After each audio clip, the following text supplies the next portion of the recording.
할렐루야. 아멘. 이 시간 우리 사도행전 4장 5절부터 12절까지의 말씀 함께 교독하시고 12절 합독하도록 하시겠습니다. 사도행전 4장 5절부터 12절까지 말씀입니다. 제가 먼저 5절 읽겠습니다. 이튿날 관리들과 장로들과 서기관들이 이 예루살렘에 모였는데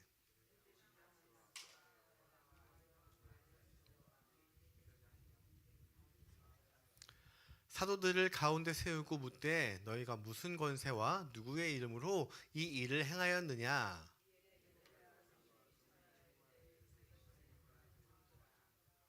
만일 병자에게 행한 착한 일에 대하여 이 사람이 어떻게 구원을 받았느냐고 오늘 우리에게 질문한다면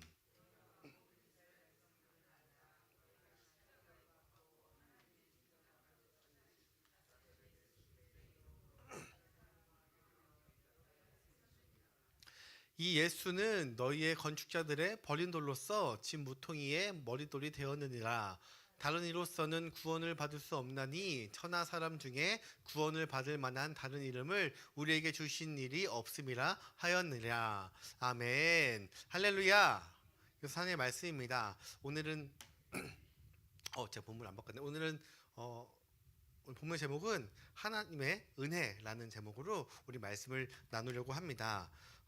지난번 설교에서 이 베드로가 사도행전에서 나오는 두 번째 설교하는 그 중간에 이 로마의 관리들, 이 지도자들에 의해서 이 설교를 베드로의 설교를 싫어했다는 표현을 저희가 보았습니다. 우리 그 말씀에 이어서의 말씀인데요. 우리 저번 주 본 말씀을 제가 한번 읽어드리겠습니다. 4장 1절부터 보시면 사도들이 백성에게 말할 때에 제사장들과 성전 맡은 자와 사두개인들이 이르러 예수 안에 죽은 자의 부활이 있다고 백성을 가르치고 전함을 싫어하여 그들을 잡음에 날이 이미 저물었으므로 이튿날까지 가두었으나 말씀을 들은 사람 중에 믿는 자가 많으니 남자의 수가 약 5천이나 되었더라.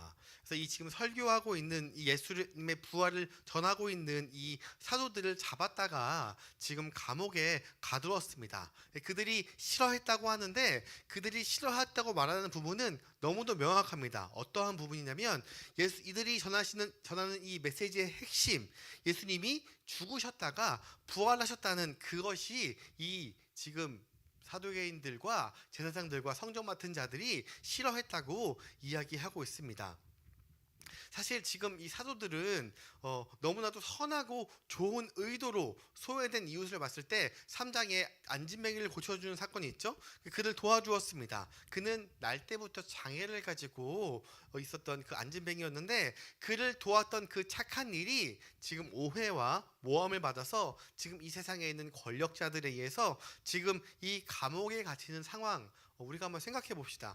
나는 너무도 좋은 의도로, 너무도 선한 의도로 어떠한 일을 했는데 그것이 모함을 당해서 세상의 권력자들에 의해서 나를 감옥에 가두었다.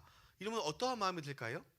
억울한 마음이 들겠죠? 당연히 억울한 마음이 들었을 것입니다. 동시에 이 억울한 마음과 내가 이 억울함을 시정해서 풀어보리라 이러한 마음이 들었을 수도 있어요. 그런데 지금 우리가 살고 있는 지금 이 2025년 이 민주화된 이 지금 세상에서는 그러한 변호할 일도 할 수 있고 그리고 재판에 잘못했을 때에도 항소를 할 수 있는 상황인데 그런데 지금 이 고대 사회에서는 지금 이 어떠한 누구라도 지도자들의 마음에 들지 않으면 가차없이 처형할 수 있는 그러한 것을 너무도 잘 알고 있는 사람들이 바로 이 사도들이었어요. 왜냐하면 그렇게 죽으신 분이 누구예요? 예수님이죠. 자신의 스승이 그렇게 죽음을 당한 것을 너무도 잘 알았습니다. 이러한 상황 속에서 오늘 5절부터의 이 메시지가 이어나가는 것입니다. 이때에 이제 감옥에 갇혀 있다가 다음 날 이 나와서 지금 이 리더자들과 이 성전 맡은 자들과 그리고 재판하는 사람들 앞에서 지금 대화하는 이 장면입니다. 이때 당시에 우리가 감옥에 갇혔다. 재판을 받는다. 이런 것에서 공정함을 기대할 수 있을까요? 애초에 지금 이 베드로와 요한이 감옥에 갇힐만 해서 갇혔을까요? 그만한 죄를 지어서 갇힌 것이 아니라 사도들이 싫어했다. 싫어하는 그 이유 하나만으로도 지금 감옥에 갇히는 이 시대에 재판이 공청할 수가 없었을 것입니다. 그 대표적으로 처형당하신 게 바로 예수 그리스도잖아요. 만약에 그렇기 때문에 우리가 인간적으로 이 재판에서 좋은 결과를 얻으려면 어떻게 해야 될까요? 이 지금 재판관들과 이 제사장들에게 이들의 입맛에 맞는 이들의 달콤한 말을 해야지 아마 좋은 결과를 얻을 것이에요. 우리가 조금 다른 이야기로 지금 우리가 지구가 자전하고 태양을 중심으로 돈다는 것을 우리는 다 알고 있죠. 우리가 지동설이라고 하잖아요. 우리는 그것을 너무도 잘 알고 있는데, 그런데 과거에는 지구가 중심이고 모든 중심이 지구이고 지구를 중심으로 태양이 돌고 모든 것이 움직인다고 생각을 했습니다. 그것을 가장 신봉했던 사람들이 누구냐면 바로 교황청과 이 카톨릭 교회 사람들이에요. 왜냐하면 하나님이 지구를 만드셨기 때문에 지구가 가장 중심이다 이렇게 믿고 있었어요. 그래서 이 지동설을 주장했던 사람이 누굴까요? 갈릴레오. 이 갈릴레오가 이 지동설을 주장했을 때에 그것을 주장했다는 이유만으로 종교 재판에 회부되었습니다. 그래서 우리가 유명한 일화가 있죠. 이 종교 재판에서 너가 지금 주장하는 그 지동설을 철회하면 너의 죄를 조금 깎아주겠다, 너를 조금 면하게 해주겠다. 이럴 때 자신이 지동설을 잘못했음을 인정하고 나옵니다. 나올 때 뭐라고 얘기해요? 그래도 지구는 돈다라는 유명한 일화가 있잖아요. 근데 이게 뭐 현대에 와서는 그 말을 했다 안 했다 막 이런 말이 있는데, 중요한 것은 그것이 아니라 중요한 건 그곳에서 좋은 재판의 결과가 나오기 위해서는 그 종교 지도자들의 입맛에 맞는 마음에 맞는 그 대답을 해야 하는 것입니다. 하지 않으면 끔찍한 일을 당할 수도 있는 그런 상황입니다. 이것을 베드로와 요한도 마찬가지인 상황인데요. 이 베드로와 요한이 지금 이 재판에 앞서서 엄청난 두려움과 걱정으로 감옥에서 시간을 보냈으나, 그러나 성령의 도우심으로 4절에 말씀을 들은 사람 중에 믿는 자가 많으니 남자의 수가 약 5천이나 되었다는 놀라운 역사를 하나님께서 이루어 나갔습니다. 성령님의 도우심과 담대함으로 예수님의 부활과 지금 또 살아가셔서 역사하신다는 것을 전할 때에 그러한 놀라운 기적들이 일어나는 거예요. 그런데 지금 이 5천이나 되었지만 이 5천 명이 이 베드로와 요한을 도와줄 수 있을까요? 도와줄 수 없습니다. 상황이 하나도 낫지 않았는데도 불구하고 지금 이들은 담대하게 그것을 전할 수 있었던 것입니다. 여러분, 이 세상에서 그리스도를 드러내고 또 신앙과 은혜를 나누는 것, 우리가 전도하는 것 쉬운 일이 아니에요. 이 베드로가 겪었던 이 동일한 공포, 두려움, 걱정 얼마나 많겠어요. 그러나 그것이 우리의 부족함과 연약함이 아닌 성령의 역사하심을 기대하면서 우리가 경험하고 느낀 것을 그대로 전달할 때에 그 안에서 하나님이 일하시고 그리고 하나님이 역사하실 수 있는 우리와 함께 하시는 하나님을 경험할 수 있으실 것입니다.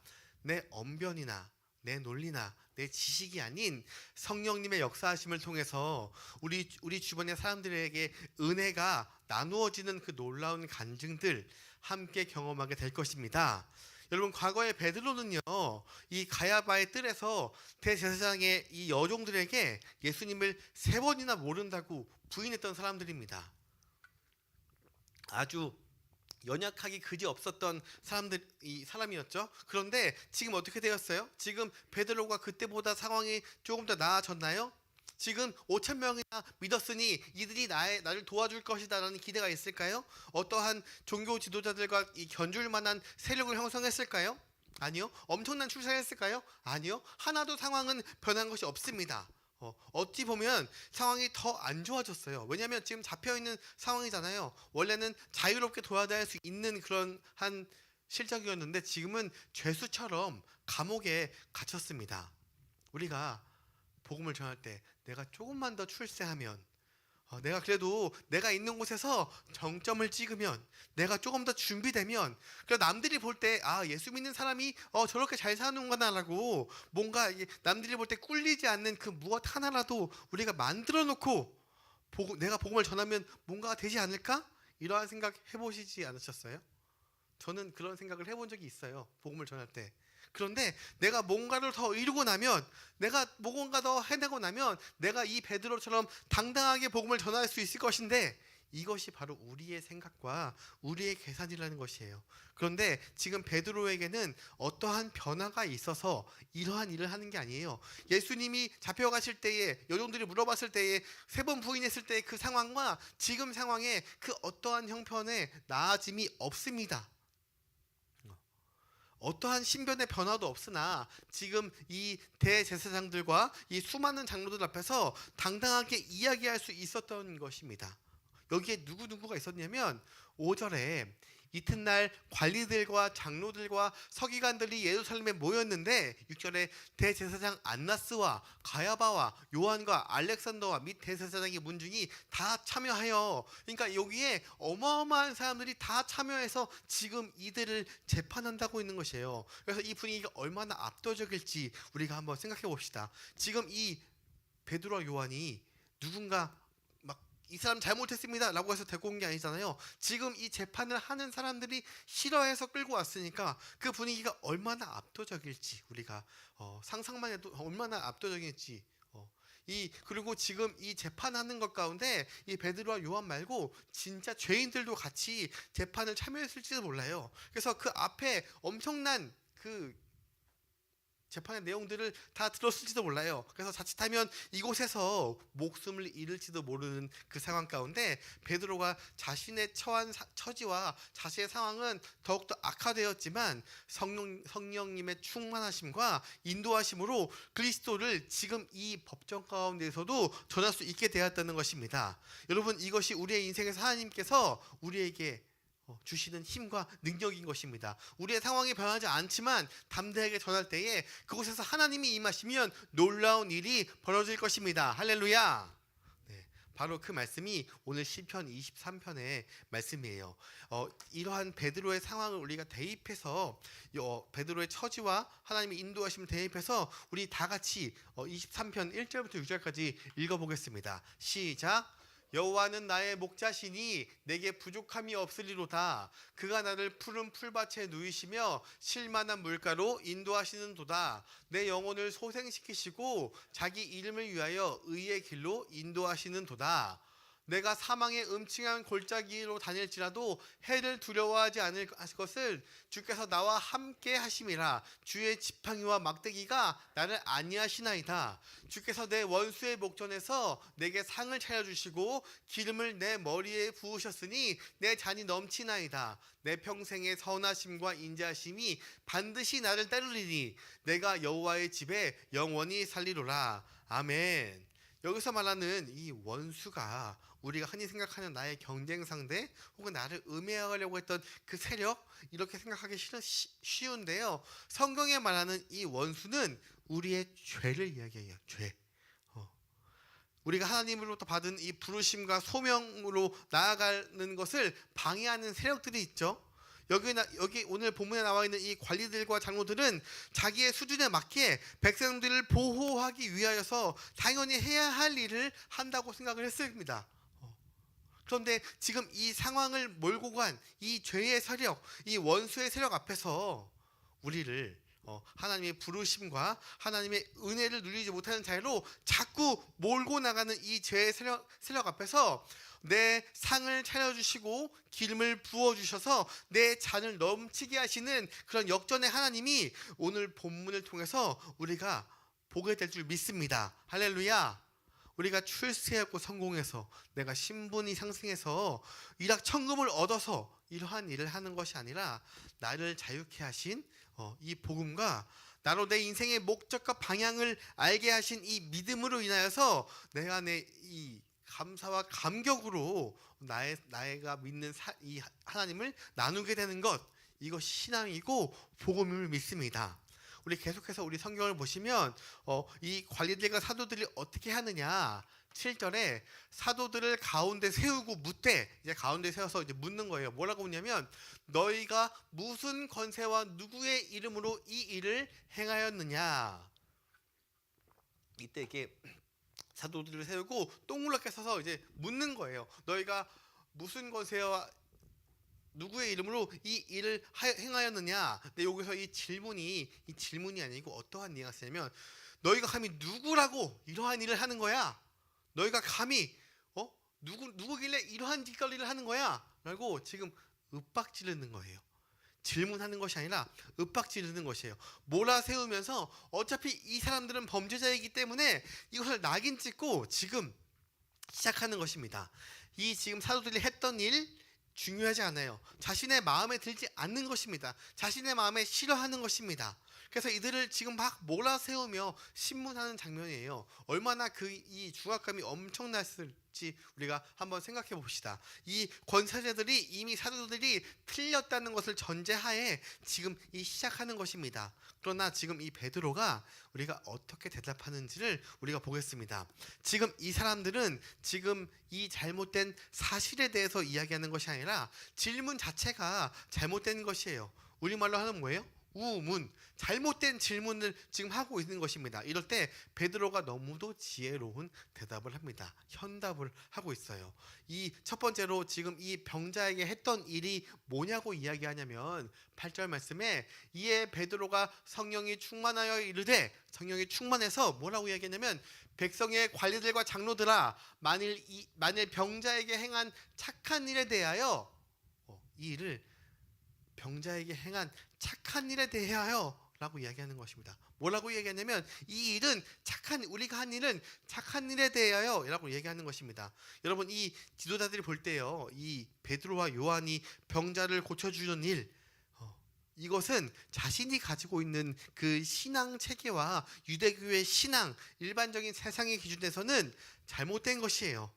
이 일반적인 이 세상의 가치와 기준에 위배되는 일입니다. 자, 다시 한번 설명드리겠습니다. 이 세상의 종교나 가르침은 아주 한결같이 내가 일한 만큼 복을 받는다고 생각을 해요. 내가 갖다 바친 만큼 보상을 받는다는 것입니다. 내가 일한 만큼 복을 받고 내가 갈고 닦은 만큼 깨닫는 것이 이 세상의 종교, 다른 종교인 것입니다. 그런데 지금 그런 세상의 가치, 대부분의 사람들의 생각, 이 대부분 세상의 종교와 사상들은 이러한 기본적인 가치관 위에 있는 것이에요. 내가 뭔가를 해야지 보답을 받고, 내가 헌신해야 그만큼 보상을 받고, 내가 얼마나 극단적으로 열심히 했느냐에 따라서 그만큼 깨달음과 구원을 임한다고 생각을 하는데, 그래서 불교에서는 등을 땅에 기대지 않고 깨달음을 얻기 위하여 그렇게 몇십 년을 고생하는 사람들도 있잖아요. 내가 그렇게 열심히 해야 뭔가를 임한다고 하는데, 지금 오늘 이 병자가 했던 일이 무엇일까요? 그는 원래 살던 대로, 항상 구걸하던 대로 구걸했을 뿐이에요. 자기가 할 수 있는 그냥 구걸하는 일을 했을 뿐인데, 지금 그의 있는 모습 그대로 했을 뿐인데, 베드로와 요한이 먼저 다가와서 그 병자를 일으켜서 고쳐주셨습니다. 심지어 구원에 이르게 했어요. 그러니까 지금 이 지도자들이 볼 때 자신들이 가지고 있던 개념 혹은 세상에 통용되는 그러한 지식과 가치 체계에 전혀 맞지 않는 일인 것입니다. 그래서 이들을 싫어했습니다. 지도자들은 지금 이 불쌍한 안진뱅이를 일으키고 도와주고 긍휼히 여기는 이 착한 일, 치유된 일을 보는 것이 아니라 그 가치에 갇혀서 더 이상의 일을 하지 못하고 지금 이 사도들을 정죄하고 있는 것이에요. 그래서 지금 사도들이 지금 우리가 한 일은 좋은 일입니다, 이런 일이 착한 일입니다 라고 지금 지도자들에게 질문을 수정하면서 지금 이 사람들에게 가르쳐주고 있는 것입니다. 그리고 당신들이 나를 신문하는데 나는 지금 착한 일을 했는데요? 라면서 지금 스스로를 변호하면서 다시금 질문을 지금 수정해 나가는 것입니다. 다음 이어서 봅시다. 만일 병자에게 행한 착한 일에 대하여 이 사람이 어떻게 구원을 받았느냐고 오늘 우리에게 질문을 한다면, 자, 이 9절의 베드로의 말을 우리가 비춰볼 때 지금 이 병자, 나면서부터 걷지 못했던 이 병자는 구원을 받았을까요? 못 받았을까요? 구원을 받았어요. 왜냐하면 여기 구원을 받았느냐고 물어보시면, 그러니까 지금 이 병자가 지금 병을 고치는 것뿐만 아니라 구원까지 받았습니다. 그런데 이 병자가 구원받기 위해서 무언가 한 일이 있을까요? 내가 이 병만 낫기만 하면, 내가 걷기만 하면 내가 모든 것을 감당하겠습니다 이랬을까요? 아니면 내가 내 모든 걸 다 헌금하겠습니다 이랬을까요? 아니면 남들보다 더 투명하고 깨끗하게 살겠습니다 이랬을까요? 전혀 하지 않았죠? 이것이 기독교에서 말하는 은혜와 구원의 메시지인 것입니다. 기독교에서 말하는 구원은 창조주와 인격적인 관계가 회복되는 것입니다. 우리가 하나님을 알게 되어서 하나님이 우리를 향하신 하나님의 마음과 사랑을 알아서 그분과 인격적인 관계를 다시금 시작하는 것, 이것이 바로 구원이에요. 구원. 이것이 우리의 인생에서 가장 소중한 것이고, 그리고 가장 처음 우리가 하나님과의 관계를 맺기 위해서 가장 처음 시작해야 하며 우리의 인생의 방향과 목적을 뚜렷하게 결정해주는 시발점이 되는 것이에요. 보세요. 기독교 외에 타 종교는 구원, 해탈, 극락, 깨달음, 막 여러 단어가 있지만 그것이 어떤 것이든 간에 이것을 굉장히 어렵게 만들어놔요. 아주 좁게 그리고 까다롭게, 하나라도 틀리거나 절차가 잘못되면 아주 그냥 했던 것들이 다 탈락하기 일쑤인 것입니다. 여러분, 우리가 과거에 우리의 제사만 봐도 얼마나 이 모든 순서와 격식이 얼마나 어렵고 복잡해요.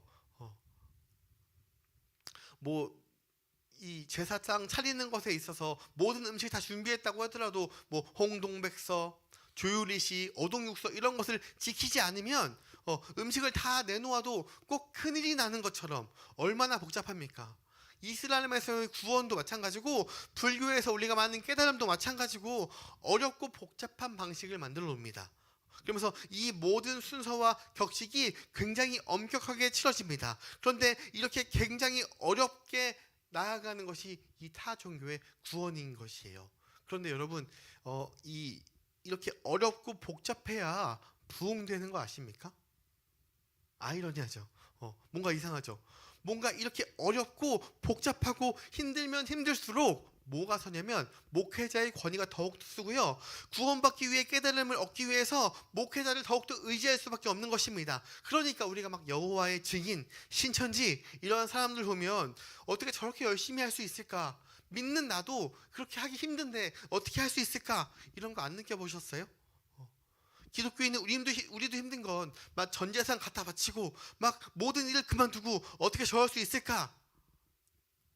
그 비법이 뭐냐면 구원을 확신하지 못하게 만들고 더욱더 어렵게 만들고 좁게 만드니까 더욱더 하나님을 바라보는 것이 아니라 그 종교에 매어지게 되는 것이에요. 그래서 내가 얼마나 더 해야 하는지, 얼마나 더 열심히 해야 하는지, 얼마나 더 많은 걸 해야 하는지 알지 못한 채 그 좁은 그 길을 들어가기 위해서 얼마나 어려운 일을 하기 위해서 일단 내 쪽에서 할 수 있는 것은 최선을 다해야 우리가 뭐라도 안심이 되는 거예요. 내가 최선을 다해야 이래야 되지 않을까라고 안심이 되는 것입니다. 그런데 보세요. 기독교는 이것과 정반대로 가는 것입니다.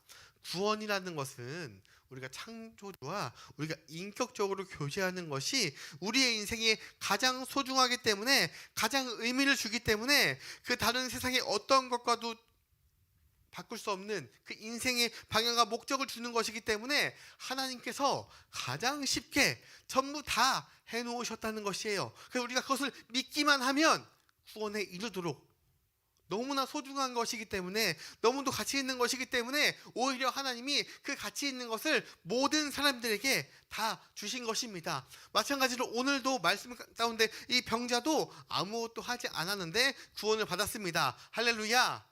이것이 기독교 성경이 말하는 은혜의 구원인 것이에요.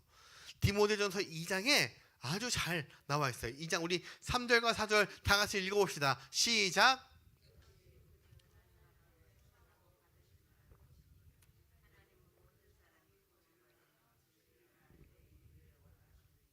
자, 이러한 하나님의 마음을 알아가는 것, 세상에서 말하는 그 좁고 어렵게 만들어서 아무나 가지 못하고 더 귀하고 특별하도록 만드는 것이 기독교의 구원이 아니라, 하나님은 모든 사람이 구원에 이르기를 원하신다.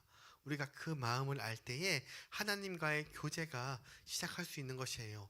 이 세상의 기준은 희귀할수록 더 귀해지고 없을수록 더 귀해집니다. 그렇기 때문에 다이아몬드가 이 세상에 몇 개 있지 않으니까, 깨끗한 것이 더 몇 개 있지 않으니까 그것이 값어치가 더 올라가는 거잖아요. 그 돌멩이가 뭐라고 우리가 몇 천만 원, 몇 억씩 하면서 그걸 사겠어요. 더욱더 희귀하니까, 귀하니까. 그런데 하나님은 그 희귀하고 귀한 것을 누구도 가질 수 있도록 그렇게 해주신 것입니다. 하나님과의 인격적인 만남을 통해서 우리가 교제를 시작할 때 이것이 주어지는 것입니다. 우리를 향한 그리스도의 마음과 계획과 뜻을 알면, 우리가 그것을 알면 우리가 그때부터 이 구원으로 인하여서 그리스도의 장성한 분량에 이르기까지 성장해 나갈 수 있는 것, 이것이 신앙의 놀라운 점이에요. 우리가 열심히 하고 해서 결국 그 끝에 구원받는 것이 아니라 구원받는 것부터 우리가 시작하는 것입니다. 구원받는 것부터, 하나님과의 인격적인 관계가 이루어지는 것부터 우리가 나아갈 수 있는 것이에요. 마치 이 병자가 하나님의 은혜로 말미암아서 이미 이루어진 그 구원의 감격에 아무런 공로 없이 참여할 수 있었던 것처럼 우리도 이 놀라운 구원을 은혜로 받은 자가 되었다는 것입니다. 자, 이렇게 인격적인 관계가 시작되면서 우리가 어떻게 살 수 있느냐? 하나님의 놀라운 은혜를 더 배우고 더 누리고 더 나누는 성도의 삶을 살아갈 수 있게 되는 것이에요. 이 구원이 시작되고 우리의 삶에 하나님의 관계가 회복되고 나서 그 은혜가 무엇인지 더 배울 수 있는 우리가 되기를 소망합니다. 이것은 우리가 몰랐기 때문에 배워야 되는 것이에요. 성경을 더 듣고 더 읽고 우리 안에 하나님이 어떠한 분인지, 우리가 인격적인 관계가 시작되었는데, 인격적인 관계라는 것은 시간을 더 많이 보낼수록 더 알아지는 것이에요. 우리가 다른 사람들과도 인격적인 관계가 되기 위해서는 많은 시간을 함께 하잖아요. 그런 것처럼 마찬가지로 우리가 단순히 책을 읽고 글자만 보는 것이 아니라 성경에서 말하는 하나님을 알아간다는 것은 하나님과의 친밀한 관계를 이야기하는 것이에요. 우리가 더 많은 기도로 하나님과 소통하고 성경을 통해서 우리에게 어떻게 복 주시기를 원하시는지, 우리를 구원받기 위해서 어떻게 하셨는지, 이러한 것들을 더 알아가는데 시간을 들여보시기를 간절히 소망합니다. 그리고 나서 우리가 그 은혜를 알면 알수록 내 삶이 조금 더 풍성해지고 하나님과의 이 인격적인 교제가 더욱더 풍성해지는 것입니다. 내가 그것을 먼저 경험하고 체험하고 나서 나의 연약함과 부족함 속에서도 하나님이 나를 끝까지 포기하지 않으시고 인도하셨다는 것을 우리가 세상 속에 전할 때에 그 사람과도 하나님과의 인격적인 관계가 시작되는 것입니다. 다른 사람을 위한 것이 아니라 나를 위한 것임을, 하나님과의 인격적인 관계가 통할 때에 내 마음에 더욱더 깊은 신앙의 깊이가 생기는 것입니다. 그래서 자, 10절의 말씀입니다. 잘못된 질문을 베드로가 수정해주고 나서 본격적으로 대답을 하고 있어요. 사실 이 장로들과 혹은 이 제사장들에게 좋게 재판이 끝내기 위해서는 이분들의 마음에 맞는, 입맛에 맞는 말을 해야 되는데 그렇지 않고 담대하게 복음을 전하고 있는 것이에요. 10절 말씀입니다. 너희가 모든 이스라엘 백성들은 알라. 너희가 십자가에 못 박고 하나님이 죽은 자 가운데서 살리신 나사렛 예수 그리스도의 이름으로 이 사람이 건강하게 되어 너희 앞에 섰느니라. 누가 못 박았다고요? 너희와 모든 이스라엘 사람들, 그리고 지금 이 말을 전하고 있는 제자들도 마찬가지죠. 직접 박진 않았지만, 못을 박진 않았지만 그것에 동참하고 방관하고 직접 참여한 사람들입니다. 너희가 지금 십자가에 예수를 못 박았지만 지금 누가 살렸다고 이야기하냐면 하나님이 죽은 자 가운데서 예수 그리스도를 살리셨다고 이야기하는 것입니다. 예수의 곁에 아무도 남아있지 않은 그때에 하나님이 일하심으로 이 모든 일이 가능해졌다고 이야기하는 것이에요. 모든 사람이 다 십자가에 못 박으라고 소리치고 윽박지고 배신했지만 하나님께서는 아들을 다시 살리셨어요. 그리고 이 부활하신 예수께서 직접 제자들을 만나서 설득해 주시고 가르쳐 주셨습니다. 승천하신 그 순간까지도 예수님은 그들을 격려해 주셨어요. 이제는 성령님께서 약속하신 그대로 우리 안에 내주하셔서 역사하심이 우리가 지금 이렇게 교회에 모일 수 있는 이유라는 것입니다. 이것이 하나님이 일하신 결과라는 것이에요. 그리고 이제 베드로가 마지막으로 건축과 머릿돌의 비유로 마무리를 합니다. 11절입니다. 이 예수는 너희 건축자들의 버린 돌로서 집 모퉁이의 머릿돌이 되었느니라. 당시 이 고대 건축에서는요, 가장 중요하게 여겼던 것이 바로 이 머릿돌이에요. 이 건물을 지탱하는데 가장 중요한 위치에 있었고요. 이 건물을 지은 이 건축자들은 그 머릿돌에 자신의 이름을 새겼다고 합니다. 여러분, 사람들은 다양한 머릿돌, 인생의 근본과 기초를 마련해 줄 그 돌을 찾아서 많은 시간을 허비합니다. 개인적으로 내 인생에 어떻게 살아가야 할지에 대해서, 내 기준의 이 지춧돌이 어떻게 놓고 살아가야 하는지에 대해서 많은 방황과 시간을 보냅니다. 인생의 방향에 대해서 많은 시간을 들여서 그것을 찾을 때까지 많은 노력을 하고 있어요. 이 머릿돌을 어떻게 무엇으로 두고 받쳐주는지가 너무도 중요해요. 그래서 사람들은 이것을 잘 하기 위해서 노력도 하고요. 그리고 이 단체 가운데, 나라 가운데 이 나라가 잘 나아가기 위해서 제도를 바꿔보기도 하고요. 구조를 바꿔보기도 합니다. 혹은 우리가 좋은 지도자를 못 만나서 지금 이렇게 됐나 해서 좋은 지도자를 뽑기 위해서 노력도 합니다. 그런데 많은 경우에 우리가 좋은 지도자로 사회가 바뀔 것을 기대하지만 사실 실망할 때가 더 크죠. 그래서 베드로가 이렇게 이야기하는 것이에요. 너희들은 지금 모든 사람들이 버린, 심지어 건축자라고 하는 사람들도 이건 필요 없어 라고 내다버린 그 모퉁이돌, 그 예수님을 통해서 우리에게 구원이 이루어지는 것을 지금 강조하고 있는 것이에요. 12절 말씀에 다른 이로서는 구원을 받을 수 없느니 천하 사람 중에 구원을 받을 만한 다른 이름을 우리에게 주신 일이 없음이라 하였더라. 이 은혜로 주어지는 구원을 통해서 하나님과의 인격적인 관계를 누리는 우리 모두가 될 수 있기를 주님의 이름으로 소망합니다. 우리가 어떠한 상황 가운데서도 우리의 기준을 딱 하나님께, 예수님께 돌고 우리의 기준대로 살기를 소망합니다. 그래서 우리가 그 구원을 통해서 우리의 삶이 더 풍성해질 수 있기를 간절히 소망합니다. 기도하겠습니다.